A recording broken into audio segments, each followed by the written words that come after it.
ciencias antropológicas y la coordinación de historia.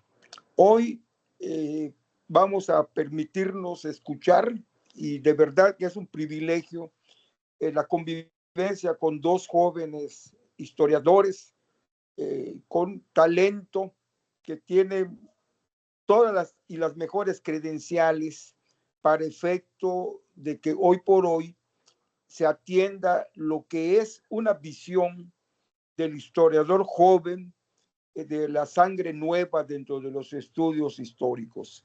Me refiero al licenciado Emiliano Vidal Tavera y al licenciado Luis Ruiz Martínez. Repito, son dos jóvenes licenciados en historia con un talento que nosotros reconocemos dentro de este gremio. Y hoy vamos a tener lo que es la historia contemporánea y lo que es la visión juvenil. Dicho esto, pues me permito cederle el micrófono al licenciado Emiliano y al licenciado Luis Daniel. Adelante, por favor. Gracias. Hola, ¿qué tal? A todos, a todas. Agradecer al doctor Felipe Cobo Jiménez y a Cristian la invitación a este ciclo de conferencias que han tenido desde el comienzo del verano aquí en la Facultad de Antropología, con buenos invitados, grandes invitados profesionales, y sobre todo tener la oportunidad de compartir el espacio con Luis, que bueno, hace poco también él se tituló de la licenciatura en Historia, justamente con el tema con el que va a hablar el día de hoy. A mí, en estos 5 minutos de introducción que tengo, pues voy a desarrollar un poco lo cual es la temática, ¿no?, que he seleccionado para dar la perspectiva juvenil, que es la enseñanza de la historia, ¿no? Mayormente, una vez que egresé de la licenciatura en Historia, yo me dediqué a dar clases a nivel media superior. Estuve dando clases en la unidad académica Bachillerato con Interacción Comunitaria, que es la UABIC. Ahí me estuve dando recursamientos y estuve dando también otros cursos externos. Y una de las cosas a las cuales me remito cuando pienso en la enseñanza de la historia es tal vez esa batalla que tenemos los historiadores con las cuestiones de la memorización, porque cuando entramos a la licenciatura pareciera que esas ideas o esos mecanismos de memorización se encuentran satanizados de alguna u otra manera, lógicamente por la naturaleza académica con la cual nos desarrollamos nosotros en nuestra carrera, ¿no?, que es más ligado a la construcción de ensayos, de tesis, investigaciones, análisis críticos, uso de teorías sociohistóricas, antropológicas, psicológicas en ocasiones, ¿no? Sin embargo, como primer aporte que puedo dar en esos pequeños minutos de introducción, algo con lo cual he tenido una continua reflexión es sobre el papel que ha tenido esta idea de la memorización, o como mencionaba algunos de los grandes estudiosos de la enseñanza de la historia, esta idea de tomar a la historia como un aspecto cultural y no como una ciencia social, porque al final de cuentas, desde mi perspectiva, esa estructura de memorización que existe en la educación básica y media superior, pues es la que ha permitido que muchísimos historiadores, no digo que todos, no digo que sea un caso general, pero que algunos historiadores sí puedan generar una inquietud desde sus años en la primaria, secundaria y prepa a la profesionalización de la historia. A mí, mi primer acercamiento en la escuela con la historia fue esto, la memorización de datos. No hay otra cosa más. La memorización de hechos, de procesos para presentar un examen que correspondía a mi calificación del parcial. Y yo creo que cuando un historiador imparte una clase de historia en media superior, en secundaria o en primaria, debe tener en cuenta esto, regirse por una idea sistemática de tengo que darle a los estudiantes las herramientas de memorización para su examen, pero también comprender que la forma en que nosotros damos esa cátedra, la forma en que nosotros otorgamos esos datos para la memorización de los estudiantes, es en ocasiones lo que permite que en el futuro podamos tener más historiadores e historiadoras que se deciden por estudiar esta carrera en la Universidad Autónoma de Yucatán y en cualquier otra universidad. Para mí, satanizar la idea de la memorización en la educación básica o media superior cuando se enseña historia, y desde mi perspectiva como profesor también lo tengo, es errónea, no hay que satanizarla. Yo creo que es un buen camino inicial para los jóvenes, para los niños, que poco a poco van a ir desarrollando esa inquietud y poco a poco van a ir dirigiendo hacia una orientación profesional que les termine decidiendo por optar a la historia como su vocación profesional en un futuro, ¿no? Esa fue para mí mi primer acercamiento. No sé si para, por ejemplo, Luis habrá sido su primer acercamiento o para, o para otros compañeros de la carrera, pero como primer aporte me gustaría dejar esta parte de la visión juvenil, ¿no? Yo creo que la memorización de datos en la educación básica y media superior es fundamental para el fortalecimiento y para la construcción de los futuros historiadores e historiadoras que vamos a tener en el Estado y en México, por supuesto. Entonces hay que valorar mucho y sobre todo crear herramientas con las cuales esos procesos de memorización y de obtención de datos se les dan a los estudiantes. No solo dar la cátedra, sino dar alternativas de explicaciones, organigramas, temáticas, dinámicas, que permita facilitar esa inducción de datos que naturalmente el estudiante tiene que tener para aprobar el parcial o el semestre en cuestión. Esa sería mi participación por ahora y le dejo el micrófono a Luis para que dé su intervención.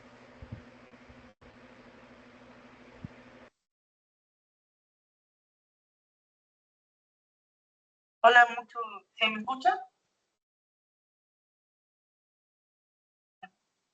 No sé si se me llega a escuchar. Sí, se escucha nada más. Si te puedes acercar un poco más. Creo que son mis audífonos, esperen.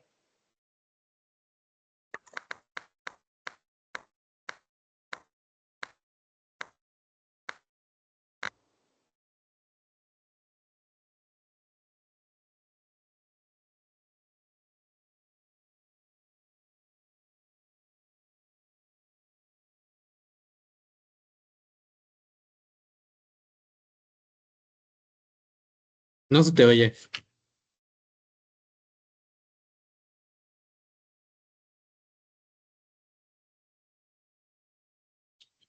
Luis, no se te escucha. No se te escucha, Luis.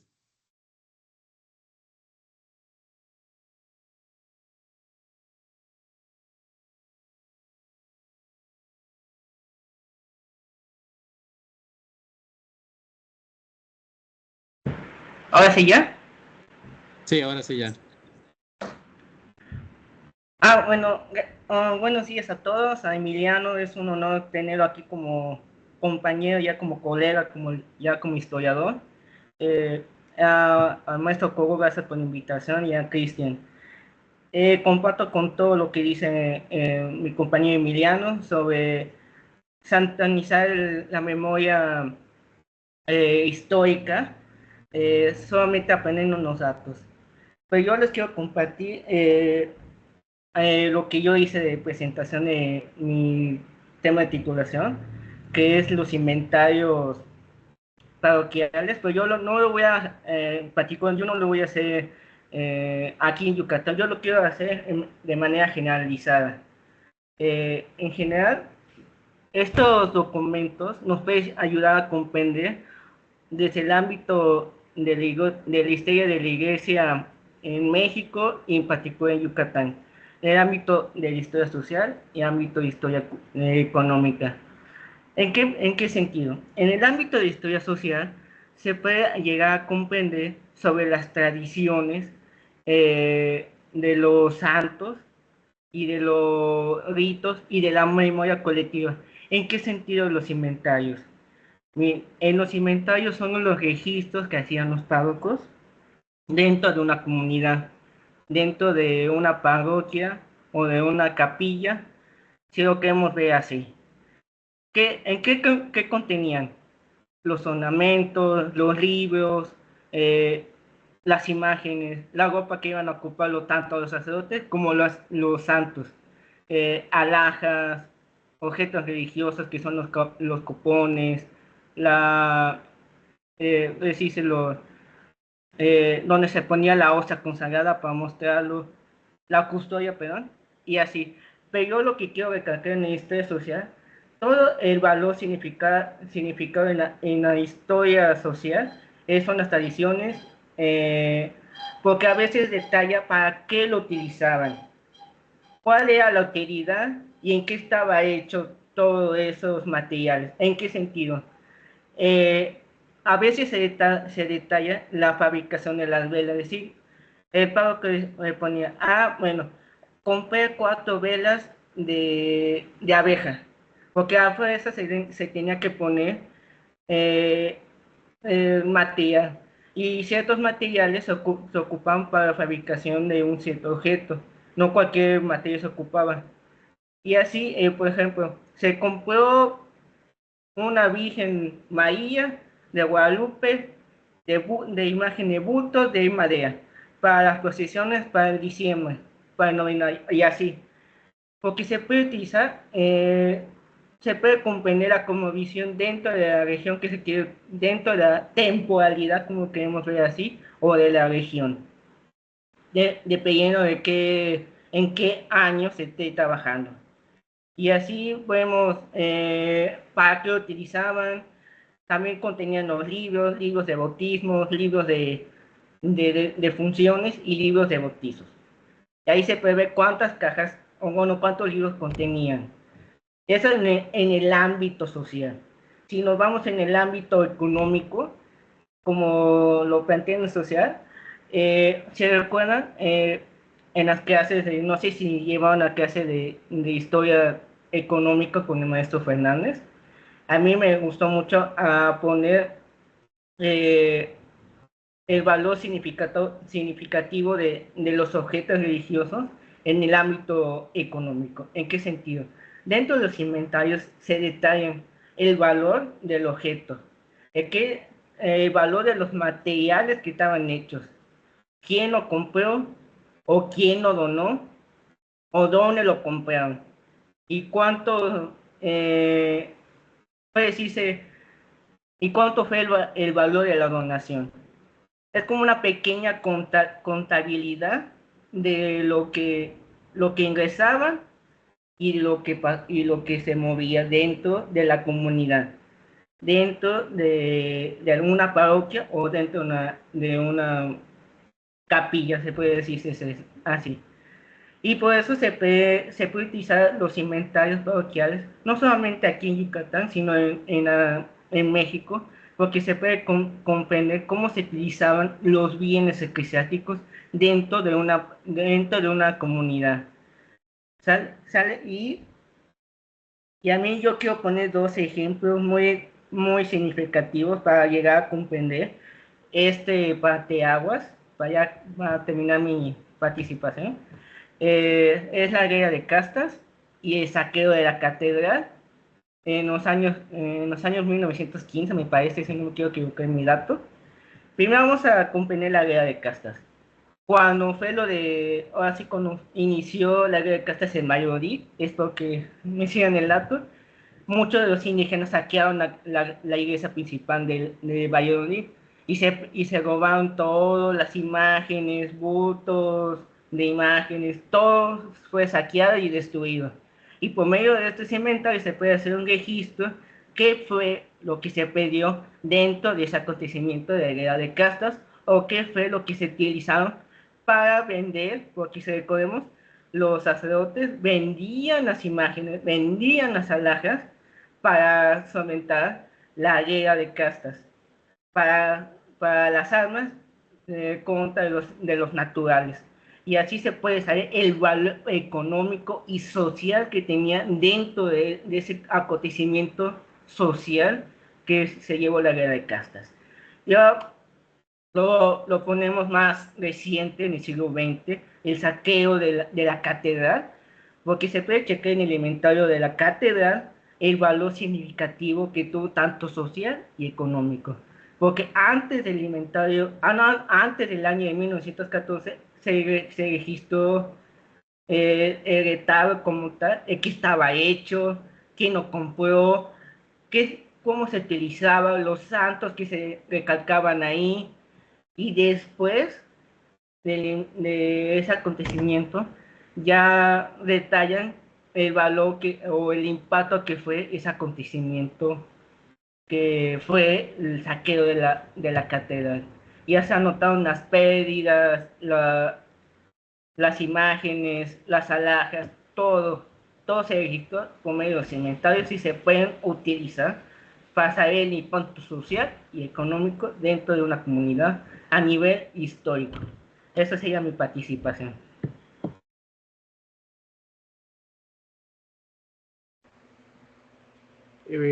Con respecto a a mi temática de enseñanza de la historia, y continuando con esta línea que yo había propuesto al inicio de mi intervención, no hay que negar, como decía, la parte de la memorización, porque es una parte importante, a pesar de que hay no recuerdo ahorita qué historiador lo dijo, pero hay una cita que dice, no me sé las fechas y por eso soy un buen historiador, porque no me sé fechas. Pero para el sistema, para los requerimientos burocráticos y sistemáticos del sistema de educación en el que estamos, eso es fundamental.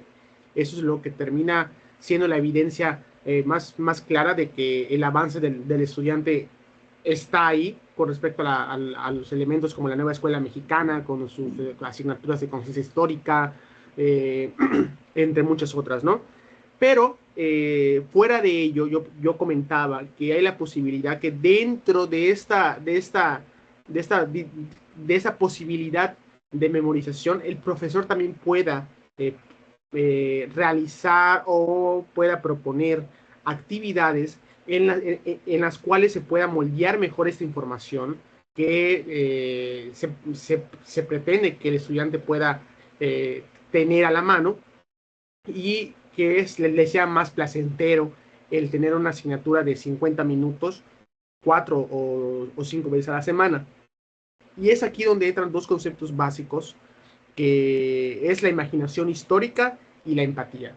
Porque fuera de lo que puede significar la empatía como valor dentro de una definición universal, es muy complicado aterrizarlo dentro de un salón de clases, dentro de la mecanización del aula y la relación entre el docente y sobre todo el estudiante. La imaginación histórica también es muy difícil. ¿Cómo fomentas la imaginación histórica dentro del aula? Y es para mí una de las herramientas más básicas que siempre utilizo y que ha sido una de mis debilidades, es el cine. El cine es el camino más fácil para abrir paso a la imaginación histórica en los estudiantes, ya sea mediante la exposición de películas, clips de películas, el análisis de escenas que nos permitan reflejar utillajes, comportamientos de una persona en un contexto determinado, roles de género de la época del siglo XX, dentro de esa sociedad machista y misógina del siglo XX que hasta la fecha seguimos observando en el México actual, pero también esta posibilidad de ver cómo actuaban las personas de hace 60, 70 u 80 años, de acuerdo a un contexto histórico en concreto, ya sea, por ejemplo, el milagro mexicano, la revolución mexicana, la guerra cristera, la industrialización de la Ciudad de México, entre muchos otros elementos. Y es ahí cuando es nuestra responsabilidad como profesores indicar al estudiante, ayudar al estudiante con preguntas guía mediante herramientas como laboratorios sociales que estudiosos como Joaquín Prats aportan sobre, ok, si una familia de clase media está viviendo este proceso de industrialización de esta manera, está viviendo el crecimiento de las urbes, de la tecnología doméstica, y la está contrastando con su normalidad o con los elementos tradicionales de las casas mexicanas del siglo XX, donde, como dije anteriormente, el machismo, la misoginia predominaban. Ahora es importante también reflexionar cómo el campesino quien está en las zonas rurales está viviendo también ese contexto, cómo los estudiantes están viviendo ese contexto, cómo las mujeres fuera del hogar, sino también en los espacios públicos, están viviendo este contexto. Yo creo que a partir de ello se fomenta la imaginación histórica y fomentamos un aspecto importantísimo que creo que hoy en día hace falta para muchos, pero muchos intelectuales y muchos profesionales, la empatía, el preocuparse por el otro, el entender que en un mundo donde nosotros vivimos una realidad, hay una complejidad social enorme, hay una complejidad social que tiene a cada uno de los que conformamos una nación, un contexto, diversas dificultades y obstáculos de acuerdo a tal vez a nuestra realidad socioeconómica, a nuestra realidad ideológica, a nuestra realidad social, a nuestra realidad de los espacios privados, públicos, y creo que eso es lo más importante cuando uno intenta dar clases de historia, ¿no? Esta capacidad de generar empatía y que el estudiante pueda sacar esos ejemplos, esas capacidades de analizar cómo en un contexto determinado hay muchas personas que están en una complejidad social grande, dinámica, y decir, bueno, en mi realidad también está pasando lo mismo. Hay una complejidad social muy grande. No todos tenemos las mismas realidades. Hay un dicho en redes sociales de no todos tenemos las mismas 24 horas, y es correcto, no todos tenemos las mismas 24 horas y no todos vivimos las mismas realidades y obstáculos en el México actual y en el México de hace 40, 50, 60, 70 u 80 años, ¿no? Creo que cuando el profesor de historia tiene esa capacidad de reflejar ese pensamiento crítico, está haciendo una labor muy buena porque está complementando la memorización, que dijimos que era una parte fundamental, con la formación de pensamiento crítico. Y para mí eso es lo fundamental. Cedo la palabra a Luis o quien vaya a comentar.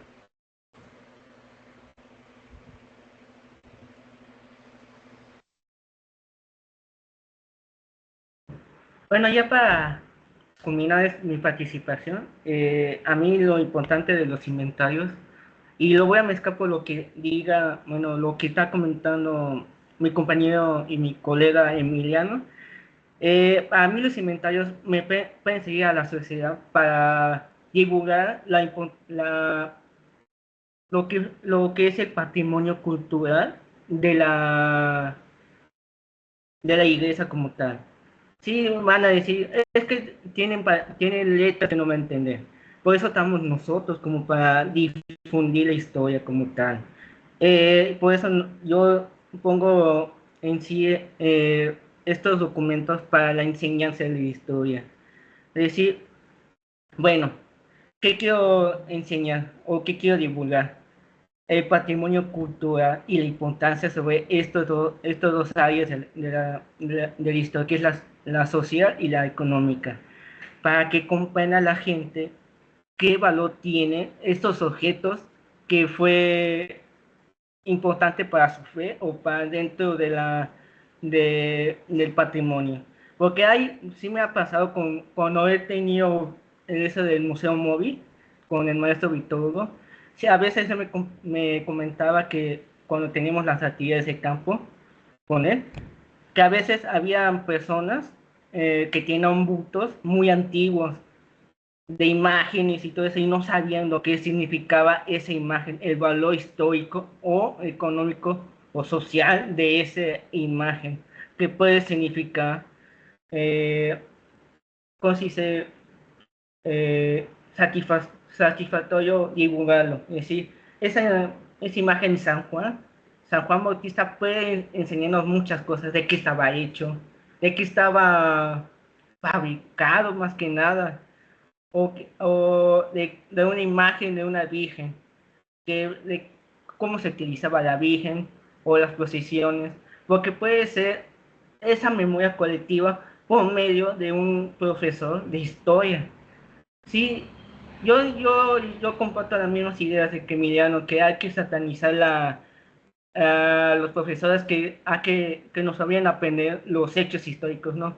Yo sería más de utilizar objetos o imágenes para que los estudiantes se atraigan más a lo que es a la historia. Y yo utilizaría más que nada las imágenes de los santos y de los documentos para que se atraigan más a las personas y queden más impactadas, más dentro de su identidad social, histórica y económica dentro de la historia yucateca. Sería todo.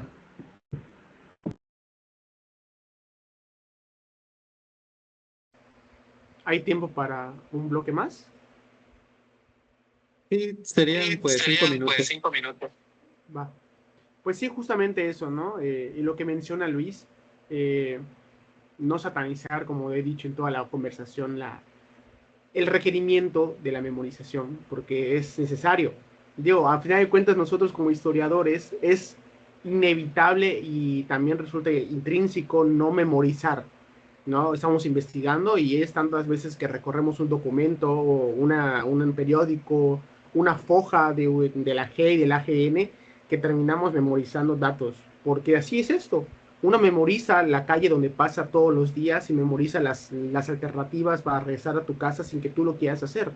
La memorización es un aspecto natural del ser humano, como lo es un aspecto natural el querer pertenecer a algo, el querer aprender, el querer crecer. Es algo natural, es algo que es parte de la naturaleza humana. Y eso que menciona Luis me gusta mucho porque es la capacidad de darle al estudiante la posibilidad de aterrizar mediante fotografías, mediante, como dije, películas, que lo que dije de las películas se queda corto ante, ante las posibilidades que tenemos de utilizar esos materiales audiovisuales como herramientas para el estudio y para el análisis y para la enseñanza de la historia. Pero también me gustaría también agregar la parte de la literatura. Hace unos días estuve con una compañera de literatura en un programa que tengo, Utillajes, hablando sobre esto, ¿no? Cómo la literatura permite también al estudiante fomentar esa imaginación histórica. Y es que, por ejemplo, tú le puedes explicar a alguien de 14, 13 años, que está en secundaria, oye, pues en la posrevolución hubo despojo de tierras, hubo un crecimiento de las grandes urbes, de los campesinos, se les repartió la tierra, pero no de forma adecuada. Habían tierras que no servían para cosechar y que solo se habían repartido por mero compromiso del presidente de la República, pero el estudiante no tiene una guía visual o una guía narrativa con el cual aterrizar toda esta información técnica. Y yo lo que haría es, bueno, te explico sobre la postrevolución y te pongo un cuento de Juan Rulfo, del Llano en Llamas, Nos han dado la tierra, o No oyes ladrar a los perros, que le permita al estudiante decir, lo que me dijo el profesor acerca de el despojo rural durante el sexenio de Miguel Alemán Valdés, pues aquí está en Juan Rulfo, lo estoy identificando. Todas esas características las estoy identificando. O, por ejemplo, hablábamos también sobre el periodo de la posrevolución, de que, esta cuestión el presidencialismo, de la dinámica en la cual los presidentes van cambiando de acuerdo a los favores, compadrazgo, bla, bla, bla, bla, bla. Bueno, pues le coloco al estudiante un fragmento de Arráncame la vida de Ángeles Mastretta y que analice y que pueda identificar todos esos aspectos que les señalé en la clase, apegados a esa idea de que tienes que memorizar esto, pero también quiero que seas capaz de identificar esos elementos y que los puedas identificar en un texto, en una novela, en un cuento, en un poema, en una película. Y si con eso yo ya lo cumplí, que tú logras identificar esos elementos, yo ya gané como profesor, porque no solo fue la memorización, también estás aprendiendo a utilizar los conceptos. La empleabilidad de los conceptos es un elemento también muy importante. Nosotros, hasta la fecha, quienes somos ya licenciados en historia, quienes estamos estudiando, emplear un concepto de sociohistoria, de sociología, de antropología, es muy complicado. Es muy complicado. Y hacer que un estudiante pueda tener ese acercamiento inicial, primigenio, en el empleo de conceptos en materiales literarios y audiovisuales, es un buen comienzo si en un futuro le despertamos a los jóvenes ese interés por estudiar historia. Creo que es un buen comienzo. No llegarían en blanco a la licenciatura como muchos llegamos, ¿no? De que pensábamos que era tal vez una postura que aprendíamos en la licenciatura y fuimos aprendiendo a la marcha, ¿no? Entre resbalones, golpes, jalones de oreja de los profesores, etcétera, ¿no? Entonces yo creo que el emplear también esos recursos puede resultar algo bastante interesante, ¿no? Le cedo la palabra a Luis para que ya vayamos concluyendo. Pues a nombre de la Universidad Autónoma de Yucatán, a nombre de la Universidad Autónoma de Yucatán, la Facultad de Ciencias Antropológicas y la licenciatura en Historia, agradecemos a los jóvenes historiadores Emiliano Vidal Tavera, Luis Ruiz Martínez, su participación en tópicos selectos de la historia contemporánea de Yucatán. A los que tuvieron la oportunidad de acompañarnos en este en vivo, muchas gracias. Y a los que se vayan a conectar en el futuro vía Instagram, YouTube o Facebook, pues también les reiteramos nuestro agradecimiento. Muchísimas gracias y buenas tardes a todos y a todas. Buenas tardes. Bueno, pues gracias chicos por la participación. Y pues ya saben, ahí tienen mi número para cualquier cosa y los vamos a subir el video a redes sociales. Nos vemos, muchas gracias por aceptar. Adiós.